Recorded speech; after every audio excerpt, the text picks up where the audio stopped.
So hello viewers, কি অবস্থা সবার এন্ড কেমন আছেন আপনারা সবাই? তো গাইজ আশা করি আপনারা সবাই অনেক অনেক ভালো আছেন এন্ড আমিও অনেক ভালো আছি। তো গাইজ আজকে চলে আসলাম আপনাদের মাঝে অনেকদিন পর একটা নতুন ভিডিও নিয়ে। তো বন্ধুরা, কিছু সমস্যার কারণে এতদিন ভিডিও আপলোড করতে পারি নাই। তো চলেন ভিডিওতে আপনাদের ধীরে ধীরে বলে শোনাই। এখন বললে আপনারা বোর হইতে পারেন। ফিরে আসছি ইন্টুর পর।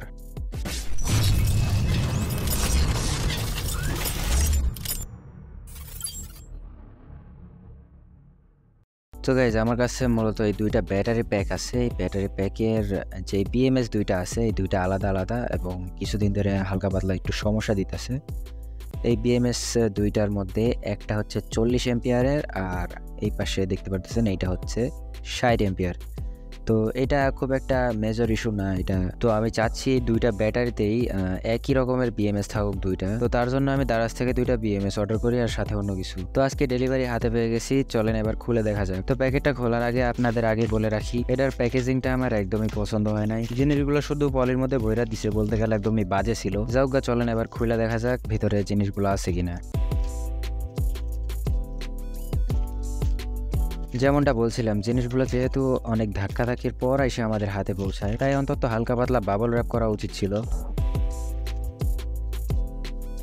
তো যাই হোক, এত কিছু না করার পরেও আমি জিনিসগুলো সহি সালামতে হাতে পাইছি। তো এখন আমি এই বিএমএসটাই এই ব্যাটারিগুলোতে লাগাবো। নতুন বিএমএসটা ব্যাটারিতে লাগানোর আগে আমাকে পুরনো বিএমএসটা ব্যাটারি থেকে খুলতে হবে। তো যতক্ষণ আমি পুরনো বিএমএসটা ব্যাটারি থেকে খুলে ফেলতেছি, ততক্ষণ আমি আপনাদেরকে আমার কিছু দুঃখের কাহিনী শোনাই। এতদিন ভিডিও আপলোড করতে পারিনি কারণ ঈদের সময় ছিল, আর ঈদের সময় ঈদের ছুটিতে বাসা ভর্তি মানুষ থাকে। আর আমার যেহেতু আলাদা কোনো রুম নাই, আমার কোনো স্টুডিও নাই, সেহেতু আমি ভিডিও আপলোড করতে পারি নাই। আর এই সমস্যায় শেষ সমস্যা নয়, আরো সমস্যা আছে। আর ঈদের কিছুদিন আগে থেকে আমি ধীরে ধীরে অসুস্থ হয়ে পড়তে শুরু করি। তারপর বুঝতে পারি আমার শরীরে চিকেন পক্স বের হইতেছে। তো তারপর আপনারা বাকিটা বুঝতেই পারতেছেন, এতগুলা কারণে আমি ভিডিও আপলোড করি নাই। তো অনেক হয়েছে, এবার ভিডিওতে ফিরে আসা যাক। তো দেখতেই পারতেছেন অনেক কষ্ট মষ্ট করে ব্যাটারি প্যাক থেকে বিএমএসটা আলাদা করলাম। ওটাকে সাইডে রেখে এখন আমি এই নতুন বিএমএসটা এই ব্যাটারিতে লাগাবো।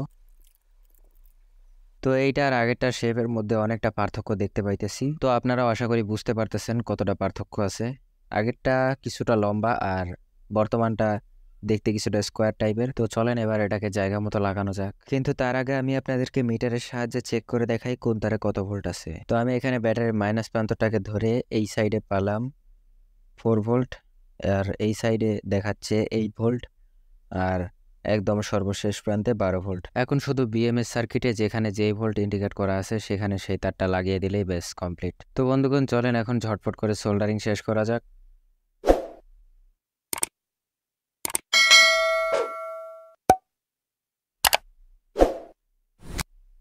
তো গাইজ সবশেষে এখন এটার ভোল্টেজ চেক করার পালা। তো গাইজ দেখতেই পারতেছেন একদম প্রপার 12 ভোল্ট দিতেছে, 12.16 ভোল্ট আসতেছে। তো এটা দিয়ে ইজিলি যে কোনো 12 ভোল্টের জিনিস আমরা রান করতে পারি।